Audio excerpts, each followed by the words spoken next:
inclusion through apprenticeship training as well as in the workplace. See you there.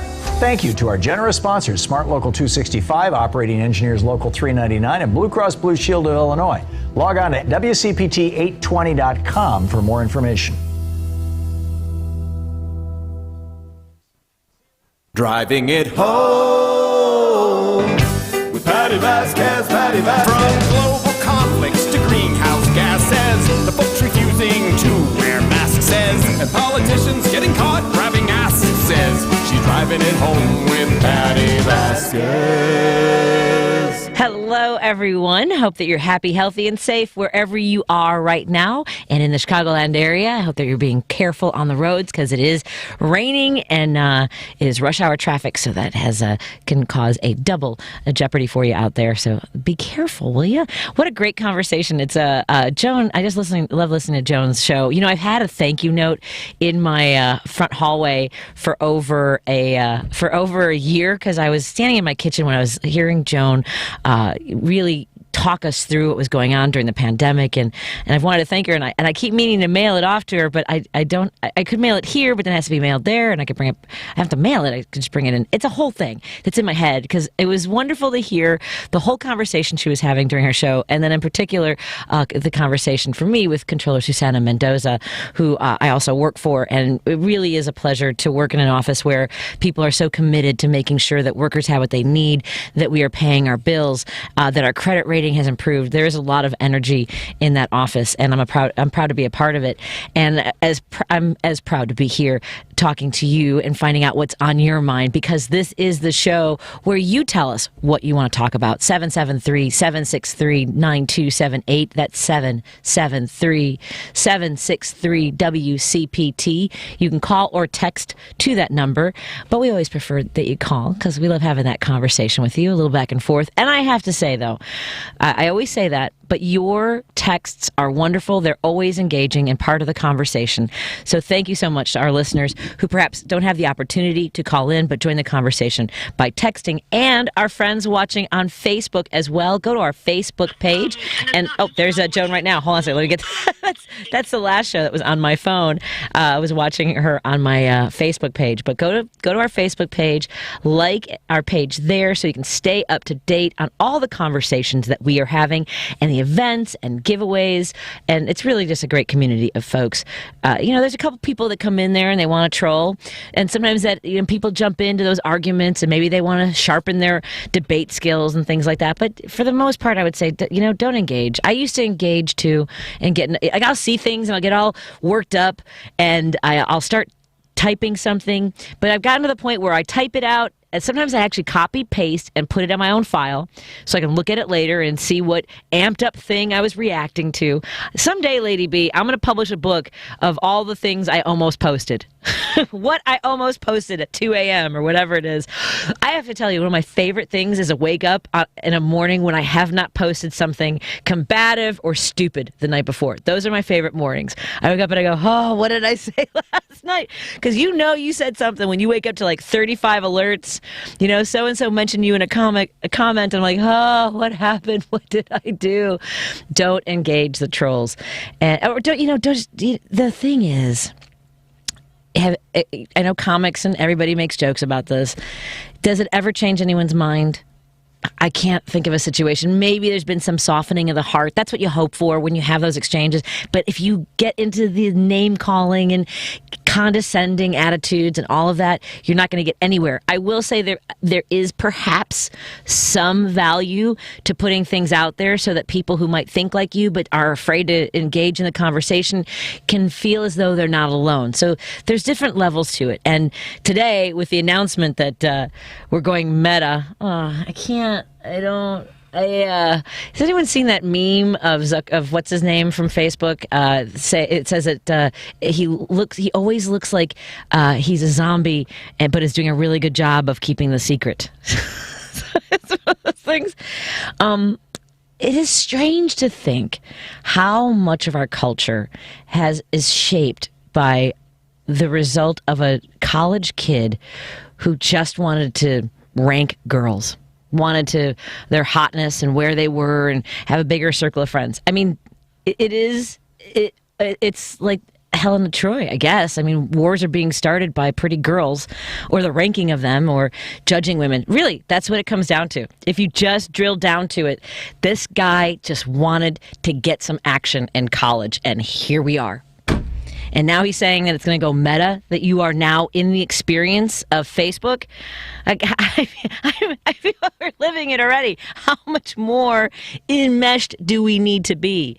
I've just started looking at TikTok. Can you believe that? After a year and a half or however long it's been, I did an interview on my Neighbor Patti page. I don't have the banner up because I took it to an event over the weekend and I forgot to put it up. If you're watching us on Facebook and you're like, where did her Neighbor Patti banner go? I had it up at the Jefferson Park Sunday Market, and I want to remind everybody, by the way, that Sunday Market is going to be again in December. So I will keep. There's going to be several throughout the winter and into the spring. So I'll keep you updated. But I interviewed a local business owner. I have a Facebook page for Neighbor Patti. I use that platform to support local businesses and things going on in the community. When I have a chance, we did a cleanup not too long ago at the viaduct on Milwaukee Avenue, and things like that. And I was talking to the owner of Kasha Bridals, and we're going to have her on in a couple weeks because she is celebrating 20 years in the business. And during our conversation, she was talking about TikTok, and I've only started kind of scrolling through. There's so many things drawing my attention and what I'm going to look at, and I have a guest. Let me know who that is, because remember I said I don't think we should probably find out. I don't know who I booked. I thought I was up to date on everything. That's good. I don't have anybody double booked, so that works out just fine. Text me, whoever's in the conference room. But Kasha from Kasha's Bridals was telling me the difference TikTok has made for her business. And she has had over 1 million likes. She has about 100 and some thousand followers. And what she does, I went through her whole feed, and it's wonderful. She owns this bridal store, and she tells stories about brides that she's worked with, the good stories and the bad stories, and people are really reacting to it, and it's wonderful. So it's Kasha Bridals, K-A-S-I-A. I think it's _bridal. But follow her on TikTok. She's a local business owner. She's over on Irving Park Road in Portage Park, and along with some of the business owners on that strip over there by Irving and Austin, like Percolator and the Greater Goods thrift store, which our friend Pastor Aaron came in and talked to us about a few weeks ago from the Big Shoulders Church. They're doing an allergy-free. Oh, it's Pastor Aaron. I rescheduled her a couple weeks ago. Perfect. I'm talking about Greater Goods. Bring her in. Bring her right in. I'm having one of those days where I'm blanking. Oh, that's so exciting. So they're having an allergy-free trick-or-treating on this Saturday, and you can go to Kasha Bridal's Facebook page and their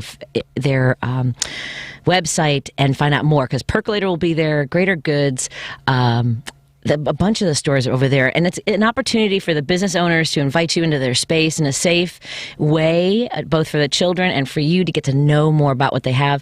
At Percolator, they roast their own coffee beans. It's amazing. So that is going on this weekend. Let us know what's going on in your community, and let me know what's on your mind right now, because there's so many things going on. Last night, I was watching the General Assembly into the way past my bedtime. And I'm a night owl, but they repealed the P&A. If you're not following this story, we talked to Terry Cosgrove from Personal Pack a few weeks ago, and he was telling us that he was enthusiastic and confident that they would be able to repeal the Parental Notification Act, which is less than 30 years old, and was really it was enacted in a time when the General Assembly and the executive, the governor's office and the General Assembly, were both conservatives trying to chip away at the time at Roe v. Wade, and this was one of those elements. So they have repealed P&A. So that is some good news for progressives. And we also, in the General Assembly, they addressed the religious exemptions and when it comes to vaccination mandates, which was also it really an effort for providers to refuse to, whether it was birth control or abortion services. They addressed that, but also in the attempt to bring vaccine mandates to the workplace, where employers, if they want to, it doesn't necessarily fall under the religious exemptions. So that was enacted. That was also passed last night. Those both have to go to the governor's office, but I'm sure that they're confident that he will sign both of those pieces of legislation. We're hoping to check in with a couple of reps in Springfield, if not today, then hopefully tomorrow, because they've had a lot going on today. They are also working on congressional maps for the state of Illinois, and there's a lot of back and forth when it comes to representation, not just whether it's the red counties and the blue counties. There are also a lot of Latinos, because our population has grown since the last census. There is concern about what representation looks like at this point in those maps, and it's a lot going on in Springfield. So we'll be able to check in with them as time goes by. 773-763-9278 is our number to join the conversation, and we have Pastor Aaron Brown. Aaron James Brown is joining us in just a moment when we come back after this break on WCPT. We're driving it home, and I'm your host, Patti Vasquez. We're planning a trip to Spain later this year. But our Spanish is... It's pretty bad. So we're using Babbel. Babbel's conversation-based method teaches you real-life words and phrases. And with Babbel's interactive, bite-sized lessons, you'll remember what you learned. There's no easier way to learn another language. Ahora hablamos español. He just said, now we speak Spanish. Babbel, language for life. Now try Babbel for free. Just go to Babbel.com. That's Babbel.com. Lowe's Provember event is back, and we're thanking pros like you all month long with buy one, get one free deals on select DeWalt power tools and top values like a Spider 2-pack of 4.5-inch diamond cutoff wheels for $14.98. Join us for Provember, going on now through November 24th. Shop in-store or at Lowe's.com/Provember. Lowe's, the new home for pros. While supplies last, U.S. only, valid 10/28 through 11/24. If you're looking to refinance your existing home, you need to call Team Hochberg, your trusted local lender. Billy, married, 2 kids, living in an $800,000 home, called to do a cash-out refinance to pay off credit card debt he accumulated after losing his job. Team Hochberg helped Billy eliminate over 50 G's of credit card debt and reduced his payments over $2,000 a month. Let's review. Before calling Team Hochberg, Billy was loaded with debt and struggled to make his monthly payments on time. After calling, Billy paid off all his credit cards, reduced his monthly payments over 2 G's a month, and eliminated an incredible amount of stress in his life. Team Hochberg has helped thousands of radio listeners pay off debt and substantially reduce their monthly payments, like we helped Billy, but we can't help if you don't call 855-56-DAVID or visit 56david.com. That number again is 855-563-2843 or visit 56david.com. Homeside Financial Equal Housing Lender, NMLS 112461. 6 feet underground. We hunt for limbs and organs. Torches flicker and they shine. Parts for Frankenstein. When all the parts are collected, Add brain, spleen, and face. to the hardware store for bolts, Screw them tight into place. Frankenstein is ready. Now to bring him to life. I wonder if this works. Should we make him a wife? That is Steve Goody and Bradley Tassel from their Halloween. That's their ultimate Halloween party. So you can go to find Steve Goody and Bradley Tassel online. We actually do a virtual comedy show every Thursday night, and I will be on tonight with them. I do a Patty Melt. Pastor Aaron James Brown joins. She joins me in studio right now. Yes, whatever's on my mind, I just for 3 minutes I basically rant about it, and I need to go through and see what I've done over the last year because I haven't kept track in the way I should. I love it. Just the idea of all of us melting down over the last year and a half. Exactly. Well, and I've done one-woman shows called The Patty Melt. Part of it is, I don't know if you've noticed this, but I talk really fast, very quickly. And so this one is really, it's even faster. I have a lot of voices in my head, Pastor Aaron. This is the first one that gets out. Like right now I'm thinking I should have worn Spanx today, but they wouldn't have fit under these leggings. Like that's like no one needs to know that, do they? No one needs to know that I'm feeling the muffin top today. They don't need to know that. I'm feeling a little aggressive. They don't, but I appreciate you sharing. Yeah, Thank you for being vulnerable and honest. That's the voice that you don't always hear, that kind of stuff. So I say the other things to cut off the rants. So I spend 3 minutes just ranting all the other stuff that's in my head.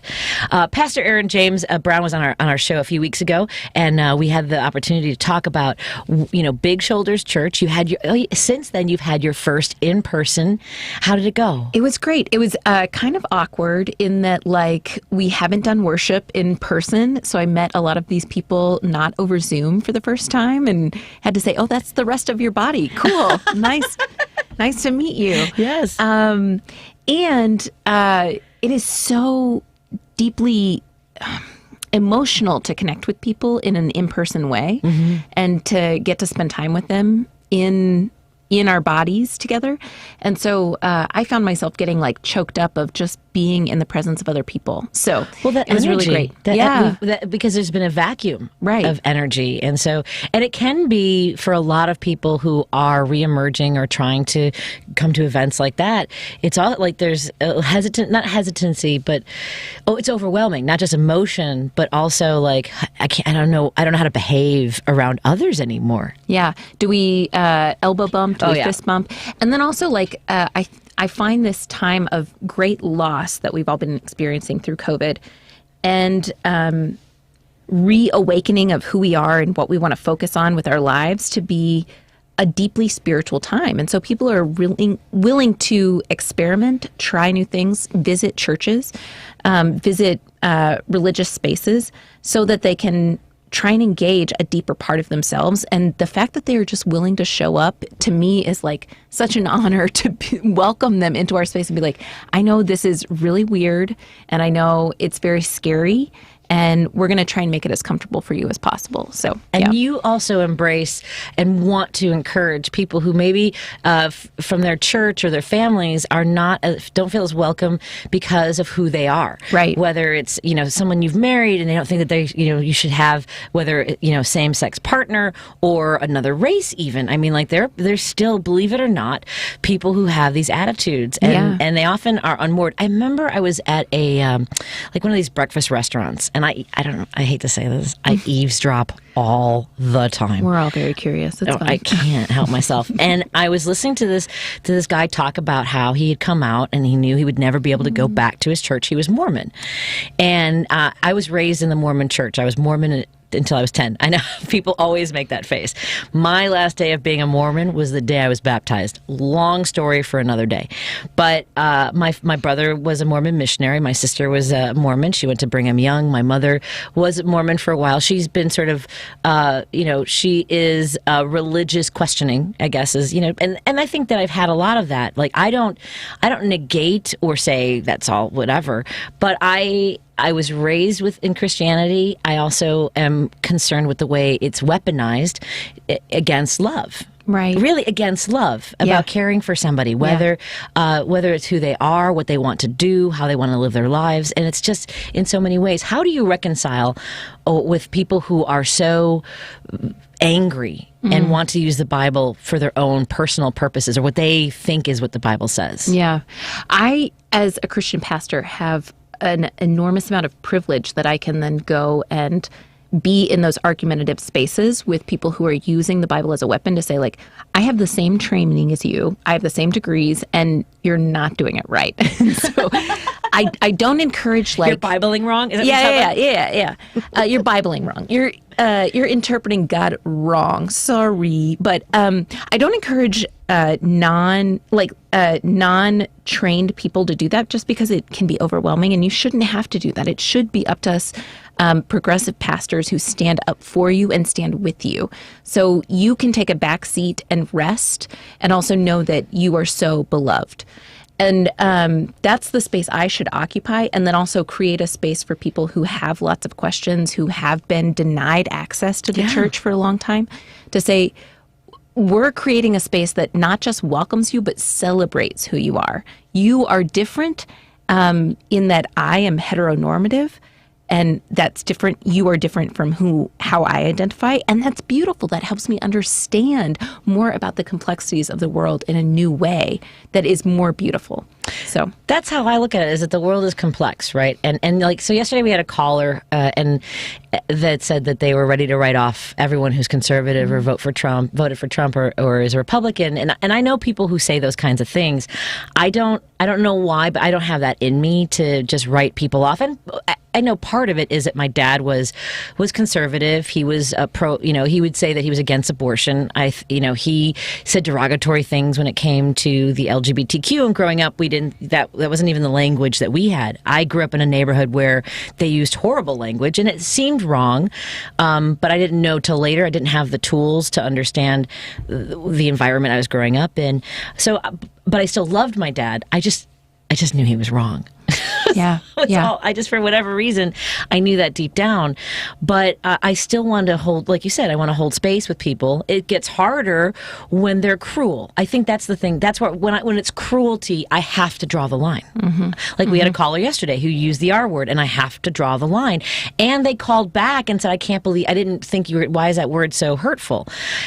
And I think this is what I want to talk about, is when someone says I'm in pain, why do people get so defensive? Do you notice that? Like, let's use Dave Chappelle as an example, right? His special where people have said, this is painful. You're really spreading this more hatred and encouraging, even though he might not say he's encouraging violence, when you dehumanize and other somebody, you are making them a target and making them less than in the eyes of many people, your fans. Mm-hmm. Yeah. And so how do you manage that space of trying to have conversations with really, I guess, complicated issues, like you said? Yeah. I think it's also assessing the person and the type of privilege they might have or carry through the world that they aren't even aware of. Right. To say, like, for Dave Chappelle, when you say those things, it doesn't harm you.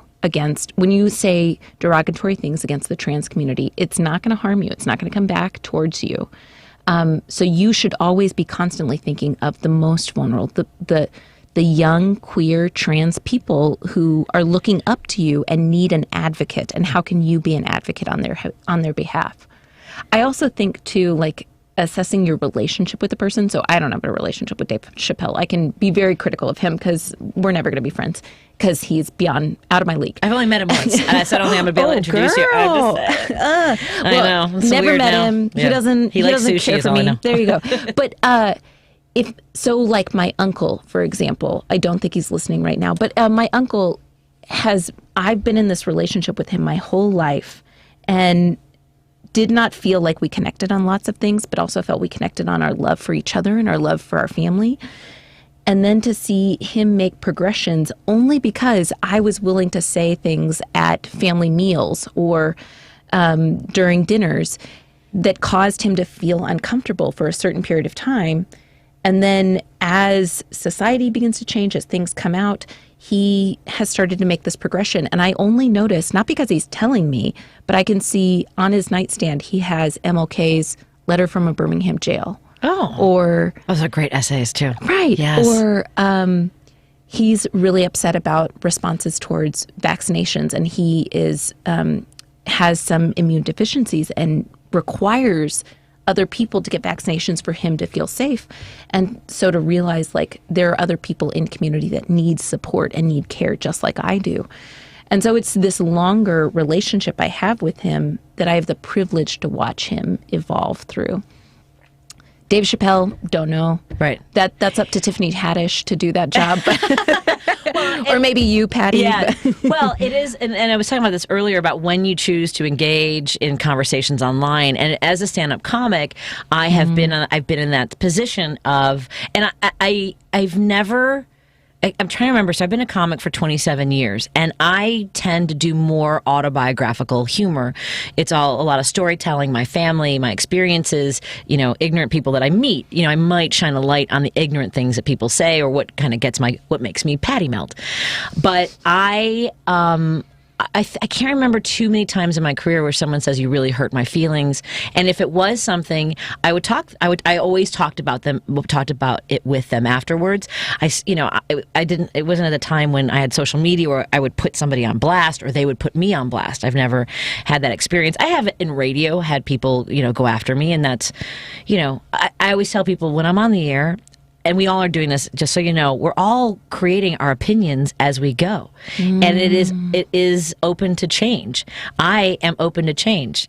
And that's just the way it is. What a beautiful thing, too. It's just like, what I said yesterday, what we all need to be able to say is like, oh, I didn't see it that way, or I hadn't thought of that, And to me, that's what a progressive is. To be progressive is to take information and go, oh, and assess it and be open to the possibility of adjusting your thoughts, your opinions, your perspective, and the way you treat people, which should always be with kindness.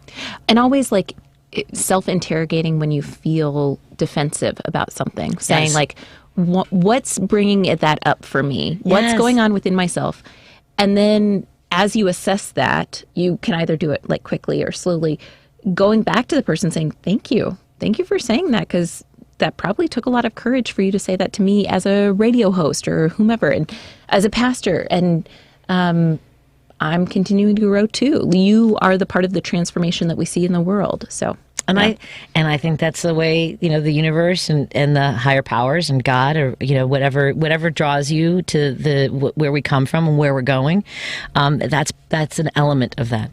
We are talking to Pastor Aaron James Brown, and we already have callers, so I'm going to take a break here. We're going to find out about some traffic. I'm guessing it's building with the rain coming down, and we'll continue our conversation when we come back on WCPT 820. I'm your host, Patti Vasquez, and we're driving it home.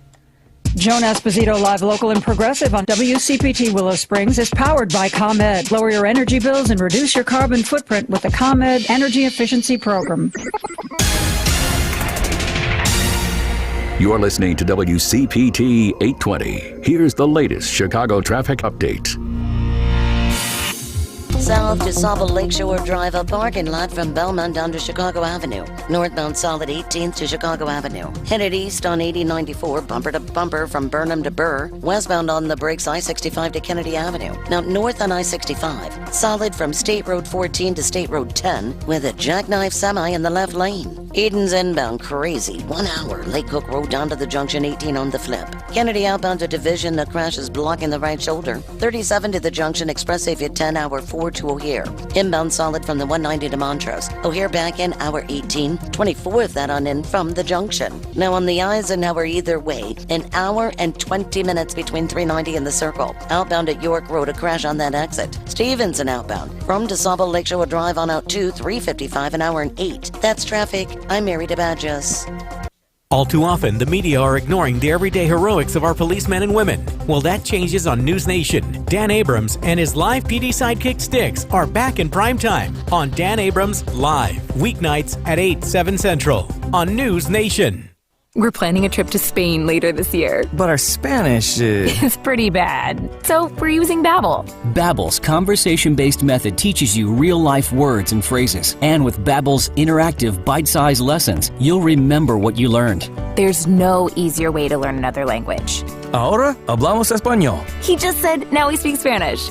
Babbel, language for life. Now try Babbel for free. Just go to Babbel.com. That's Babbel.com. WCPT 820, Chicago's progressive talk, where facts matter. The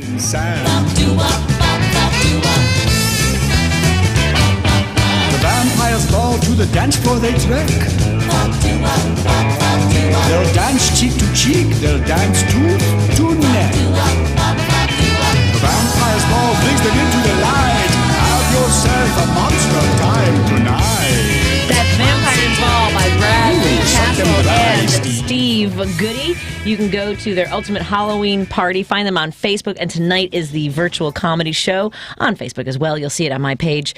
So follow me so that you can see it live. In studio with me is Pastor Aaron James Brown from Big Shoulders Church and Greater Goods Thrift Store, which is having a Halloween event this weekend. They're going to have an allergy-free event with Percolator and Kasha Bridal. I know there's other ones. I'll have to look it up. Yeah, Apologies. So, and folks are excited that you're on the air. So let's go to Jim. Let's do it. Who has a question for you? Hey, Jim, how are you doing? Hi, Pastor. Hi, Kay. Hi. I always thought that empathy was a gift from God, and it's so rare. Let me give you an example. I'm going to the golf track on Jackson and Franklin. I'm hung over like a dog, and I'm walking down the street, and all the people are in the street screaming, "Jump, jump, jump." Oh, no. There's a guy standing on about the 14th floor, right? So I get into the building, I put my bag up against the wall, and I think, oh, my God. These were women, men, they're all dressed, in the middle of the afternoon downtown. But empathy, to me, I know that only infants possess it. Like if there's 10 infants in a nursery, there might be one or two that realize that some of the infants are crazy. But empathy, I think it's a gift. But it's the ones that we're lacking so desperately that I don't know how we developed it. Anyway, you guys have a good afternoon. Thank you. You too. That was a fascinating story. Although, well, first of all, what do you think about empathy? If it has to be nurtured and it does. It takes a really strong person to be empathetic. It is not for the faint of heart to engage in that deep emotional vulnerability, to care for another person, to see something from their perspective. And so it takes a really emotionally mature person to be able to say, I'm willing to change my mind based on what I hear from you. And I am willing to not move you from where you are, because empathy is different from sympathy, right? Sympathy is feeling sad for another person. Empathy is saying, that's terrible, and I'm just going to sit here with you in it. Right. And then when we have the time and space, we will move forward making changes so that you don't have to experience this your whole life long. And so it takes a really strong, powerful person to be able to tap into that deep emotion and that vulnerability, to be vulnerable not only with the other person, but with themselves. And I think in a situation like Jim's talking about, where they're telling someone to jump, we, look, throughout our entire existence on this planet, we know that people have sought to hurt other people, whether for sport, for personal reasons, feeling a threat of resources or just conflict. There was a case not too long ago on the East Coast where people on a train didn't respond to a woman being raped on the train. And they're not, it's a standby, what's it called? Standby effect. It's the bystander effect. Bystander effect. Thank you. I'm sure I can't not react. My instinct is to run toward. I'm a run toward person, and you have to be careful when you do that. You have to be aware of your surroundings. So I encourage people who have that instinct as well to please, whether you're driving and you want to pull over and help somebody, but be aware of your surroundings, whether it's traffic or whatever situation that is. Something that kicks in that you feel like you have to help people, but I don't. It's hard. It's not uncommon.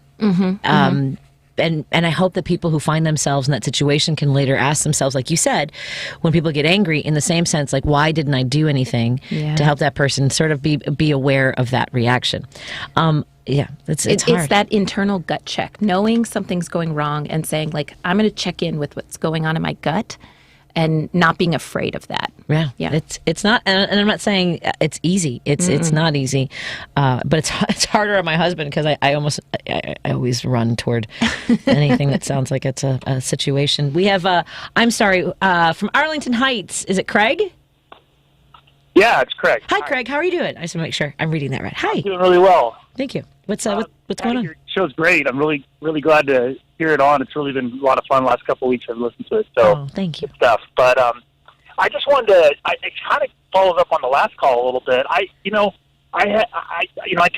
moved from a pretty conservative area to Illinois, and a lot of my friends are real conservatives. And the thing that I've seen, at least over the last 10 years or so, is that my friends who are conservatives always have that sort of that exception, and it usually tends to be that they have member of their family or themselves that, has a problem or maybe, mental illness or whatever it is, but they'll have that exception to their conservative dogma. Yes. That is, and so I just wonder if there's some sort of genetic predisposition or whatever it is, because I know my liberal friends all tend to be, at least in my estimation, they tend to be caring of the world, whether it's affecting them or not, right? And I just my conservative friends will tend to be much more about dog eat dog unless it happens to, occur in their own family or, with amongst themselves or something. So I wonder if there's ever been any thought about that. I mostly just been ruminating on this for the last couple of months, and I just thought this was a good time to kind of put it out there.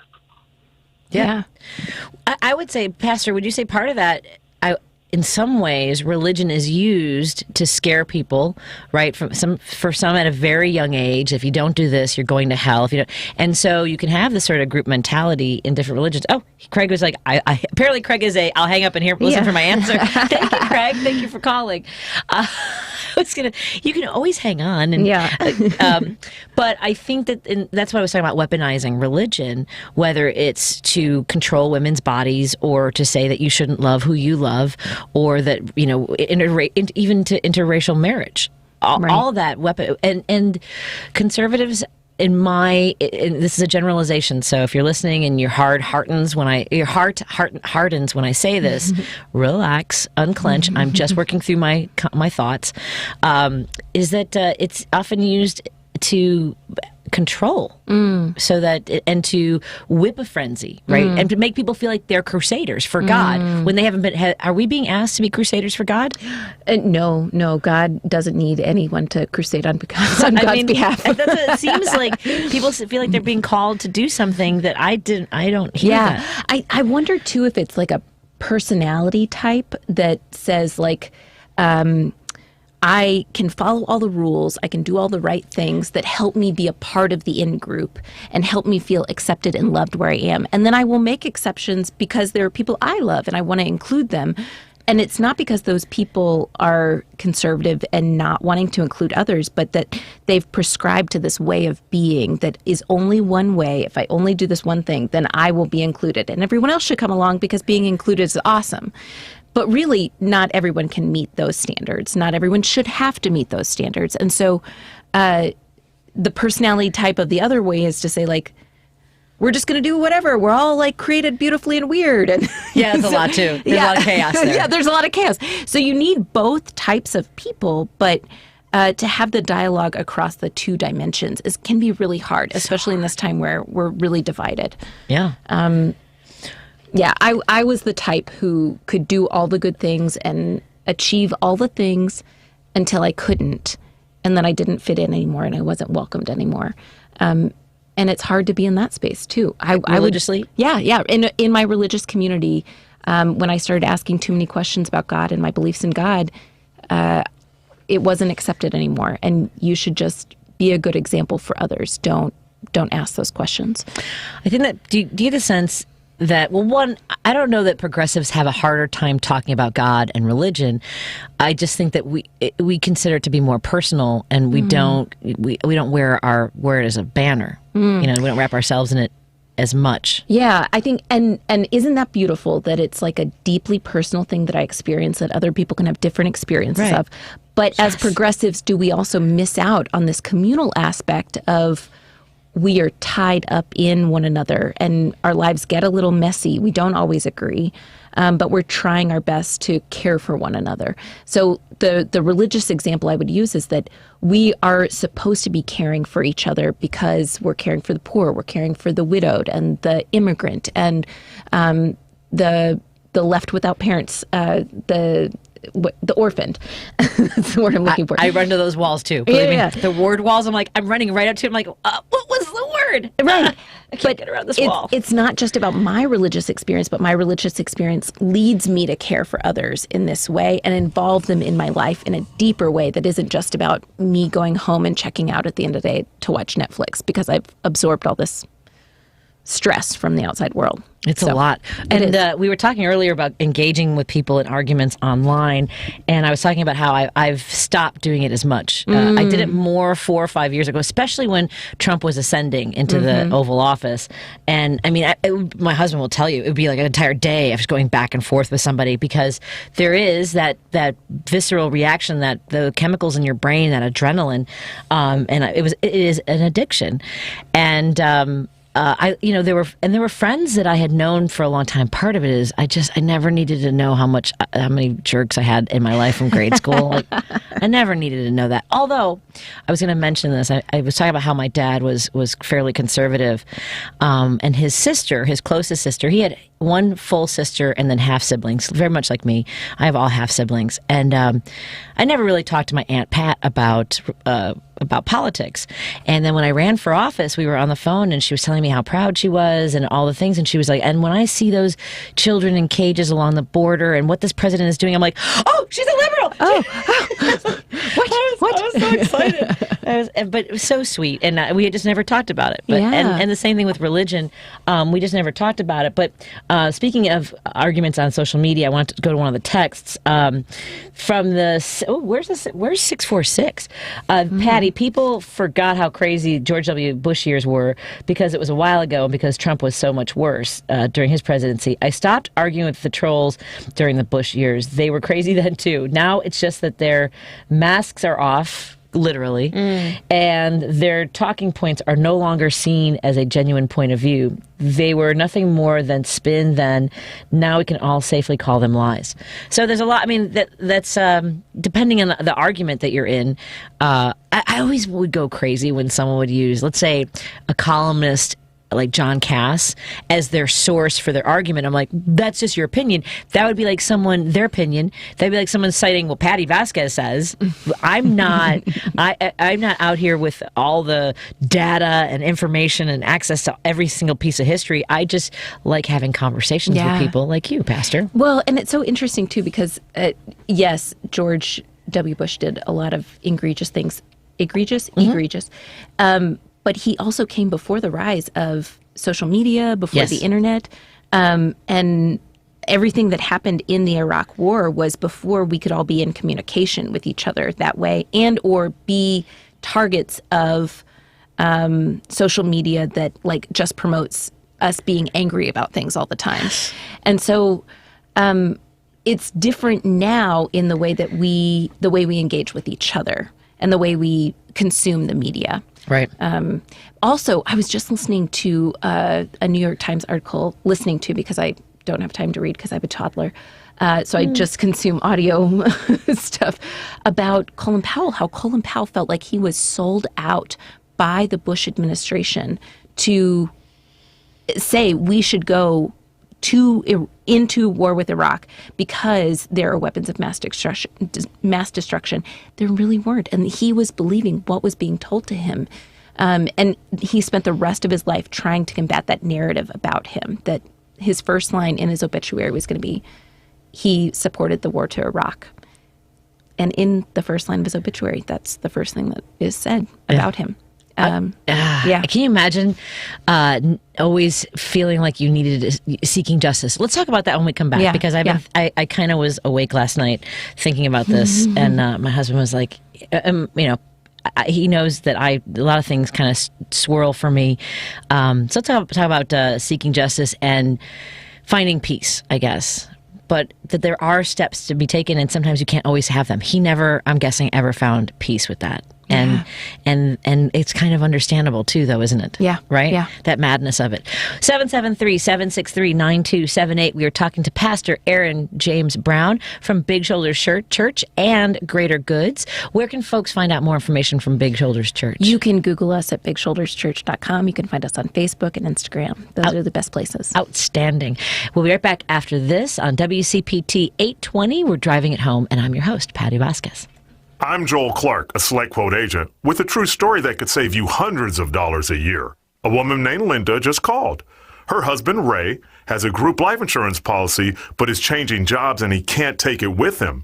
Well, I went to work and found Ray, who's 40 and takes medication to control his high blood pressure, a 10-year, $500,000 policy for only $19 a month.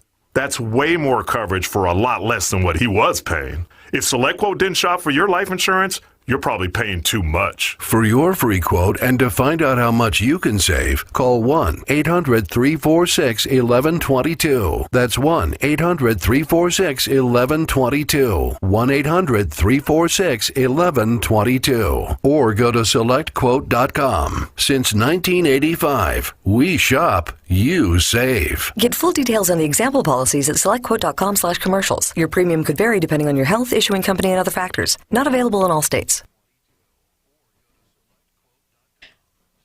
I gotta play some music. Hold on a second. Oh no, hold on. I gotta do this. And then you said witches. Let's do this.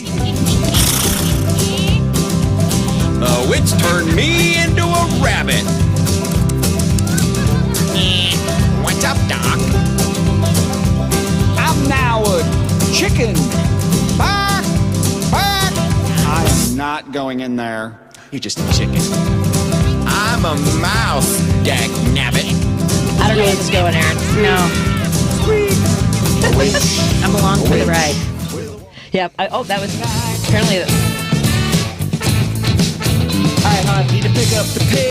All right, that's the some of the cuts off of the Ultimate Halloween Party, Vampires Ball with Bradley Tassel and Steve Goody, and they've got a great Halloween party in store for you tomorrow night, and a comedy show that I'll be appearing on tonight, thevirtualcomedyshow.com. And we're in studio right now with Pastor Aaron James Brown, and we've got some texts. I told you I wanted to talk a little bit about, you mentioned Colin Powell and spending the rest of his life after finding out he was sold a bill of goods. Going along the party line, what he felt was the mission, trying to, whatever the goal was of President Bush and Dick Cheney, and resenting that he had bought into it. I have been a Democrat for as long as I can remember. Although I did go door knocking with my dad when I was little for Ronald Reagan. My dad was a Republican, as I've mentioned, and I ran for office. And I think we've talked about, a lot of folks are posting because there's legislation that's gone through that my state senator, who I ran against, Lindsay LaPointe, that they're proud of the things that she does. And this goes, I asked Trump voters this yesterday, so I have to ask progressives this today, who like the things that she's done because she has done the things that progressives want. For me, what I asked them, because she did weaponize the trauma of rape survivors and domestic violence survivors, right? So she put out these mailers, not just calling me a disgusting extremist and saying I couldn't be trusted with the safety of women, that I couldn't help women in the cases of rape and incest, and the other candidate who was a survivor of domestic violence, his father beat his mother and him, and I'm a rape survivor. And so my question to them is going to be, and will continue to be, tell me it's worth it. Is it worth it to you to get the things that you want? So the cost is you bully and traumatize rape survivors and domestic violence survivors. And because a lot of people just want me to get over it. And I believe in holding people accountable. And so I struggle with that. It's not just her, it's also my senator, Robert Martwick, who knowingly used elements of what had happened to me, not only at my former employer where I was sexually harassed and assaulted, and to put that on mailers. I'm just like, people act, they're like, well, you ran for office. It's to be expected. If we allow that, if we lower the bar like that, and as progressives, do we say, well, that's the cost of doing business? I don't accept that. Sure. I don't accept that for anybody. I had a young woman tell me that she was brutally raped when she was 17 years old, and after seeing the mailers, she said, I can't ever run for office. I just can't do that if people are willing to do that. Yeah. To put that on over 250,000 mailers, to use those words over and over again. That's what I like. How do you find that seeking justice is something that we're kind of born with too? Don't you think? Yeah, I think I am so sorry that happened to you and to this other person that you mentioned, the young person who received those mailers, and anyone who received those, because it can bring up lots of traumatizing things, not only with their own past but their family's past. And I think not being sensitive towards other people is not a way going forward in candidacy and running for office, and holding people accountable They can address it several times, but if they're not willing to address it every time, it's not. Never. Not even a phone call. Not even no hard feelings. Not even any dialogue whatsoever. I called and even congratulated her. It's so strange. You would think we can't hold the moral high ground if this is the direction we go in. Yeah, I'm thinking of. I'm not going to remember the person's name, but I loved her so much. Who was running for the presidential race in 2020? I can't even remember the dates anymore now. Who took over Hillary's seat in New York as a state senator, and she was calling out progressive people who were vulnerabilizing women in the Democratic Party. And she said, it's not my problem that I'm calling them out. They're the ones who are quitting their jobs. They're the ones who are not leading up to being held accountable. And so to draw attention to violence that is happening towards women in vulnerable populations is not the problem. It's the problem of how we address it. Right. And how it's being responded to. That's the thing, is that people are like, oh, you're bitter. And it's like, I'm speaking the truth. If, again, do you want survivors of domestic violence and rape to shut up? Then that's because that's what you're telling me. That's the message that I'm getting. Gary wanted to share some thoughts on Colin Powell. Hey, Gary, how are you doing? Oh, real good. I'm watching you on Facebook, and I want to thank both of you ladies. The one thing a lot of people don't know is during the Gulf War is that there was chemical and biological. And we're the ones that actually sold it to the Iraqis. Yep. Believe it or not. And when we surrounded the place and they called it an airstrike, the United States kind of screwed up on this because they called it an HE drop. And where it should be a high extinguishing bomb, which burns everything. The problem was that when you had all the smoke coming from the oil fields and everything else, it covered a blanket all the way into Saudi Arabia and everything else. This is why a lot of Gulf veterans right now are fighting, because we're exposed. Yeah. We're in MOPSIs for 72 hours. And the thing that comes around is that because of that, they thought, and this is only my opinion, that he somehow manipulated these weapons, and because some were missing, so they thought he was making a large factory. Right, I remember that. And wars are very political. And they're the first Gulf War actually worked out very well. We were in and out of there very fast, and we were on basically a time set. We only had X amount of time to liberate, because our job was to liberate Kuwait. And once we did that, we had 72 hours after that to leave. And Colin Powell is an awesome man. I was actually able to meet him as a Marine. Very big man. He's like about 6'3", 6'4". Awesome guy. Wow. Quite a life, too. Yeah, and very religious man. And so was General Schwarzkopf. But they made their mistakes. But I also want to tell the pastor, I am a Roman Catholic Eucharistic minister, and I'm very involved in the Roman Catholic Church. But I basically myself respect all churches, because we all believe in one God, and we should all work together and help each other out. I agree. That's great. The problem is the Catholic Church is a men's club. Well, and that's the sad part. But I just want to say that real fast. I appreciate it. You do a great job. Yeah, how was the chili? You know what? From Weston's, I'm going to get it tomorrow. I didn't get a chance to run over there. Weston's on Milwaukee Avenue has a brand new chili from one of their new employees who's from Cincinnati. So I didn't get a chance. I'm going to go get it tomorrow because they just, I believe they just made it available today. But I didn't leave the house. It got nasty out and I stayed home. It was a good day for chili, actually. I should have gotten it. It was. I'll let you know tomorrow for Whiskey and a Cookie. I'll let you know. Yeah, with my body, I have a lot of metal in my body, so unfortunately. Well, Semper Fi, Gary. Semper Fi, God bless. I love you. Thank you so much, Gary. Have a good night. Thanks, Gary. Thank you. Thank you. Before we go, I want to make sure that folks know a little bit more about Big Shoulders Church and Greater Goods. You said to go to Google Big Shoulders Church. Yeah. Do you have an in-person service this Sunday? We don't. We have one coming up on November 21st. That's the Sunday before Thanksgiving. We'll be meeting at 5 p.m. And we also are available at Bible and Beer on Thursday nights at 6:30 p.m. So if you like drinking beer, if you don't, they also have margaritas that are very good. They are very good. Man, those tacos were great. We did that. We did Lazarus and Jesus last time. I know. That was great. The Bible is super weird, so you need a little bit of liquid courage to help you understand it better. I haven't, Jerry was like, what did you get me into? And I'm like, I don't know. Because I haven't done that since I was a kid. Yeah. I spent a lot of time in the Mormon church, but it was a Book of Mormon, so it was a little heavier.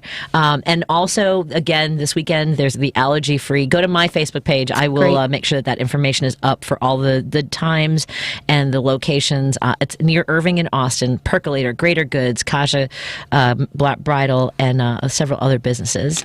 And thank you. Hi to your dad, by the way. Oh, yeah, the sexy liberal. He's. I'm not going to call him that. If that's his own moniker, then so be it. Thank you, Lady B. I'll see you tomorrow. And have a great night, everybody. Don't forget the virtualcomedyshow.com tonight at 8 p.m. Central. I'll be there melting. Patty Melt. Thank you so much for coming in. And do we decide on like the last Thursday of every month? That sounds great. All right, let's do that. Although you can come in for Thanksgiving. I always have a party on Thanksgiving. I'm late again. Rick Unger's up next. Hi, Betty and Larry. Bye. This is Tom Hartman, and I'm gearing up for another great virtual labor panel with WCPT and my union friends. We'll be live from 4 to 6 p.m. on Wednesday, November 10th.